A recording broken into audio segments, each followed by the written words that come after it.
নির্মাতা আদনান আল রাজীব এবং ঢালিউডের মেগাস্টার শাকিব খান একসঙ্গে নতুন একটি প্রজেক্টে কাজ করছেন, এমন খবর শোবিজ অঙ্গনে আলোচনা এসেছে। জানা গেছে তারা শিগগিরই ভিন্ন ধর্মের একটি কাজ নিয়ে দর্শকদের সামনে আসবেন।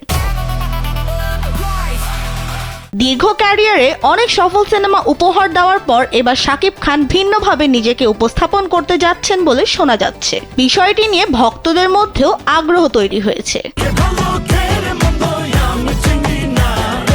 ইন্ডাস্ট্রি সূত্রে জানা গেছে এটি একটি বিশেষ মিউজিক প্রজেক্ট, যেখানে 6টি দেশের শিল্পীরা অংশ নিচ্ছেন। বাংলাদেশ, ভারত, পাকিস্তান, শ্রীলঙ্কা, তুরস্ক ও থাইল্যান্ড এই দেশগুলোর অংশগ্রহণে কাজটি তৈরি হচ্ছে।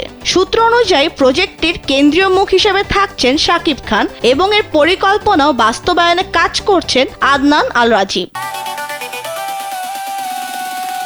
ধারণা করা হচ্ছে এটি একটি মাল্টিন্যাশনাল মিউজিক ফিউশন, যেখানে বিভিন্ন দেশের সাউন্ড ও সংস্কৃতির সমন্বয় থাকবে। শিগগিরই এটি প্রকাশ পেতে পারে। যদিও এখনো আনুষ্ঠানিক ঘোষণা দেওয়া হয়নি, তবুও শাকিব তার সামাজিক যোগাযোগ মাধ্যমে কিছু ইঙ্গিত দিয়েছেন। এতে করে ভক্তদের মধ্যে কৌতূহল তৈরি হয়েছে।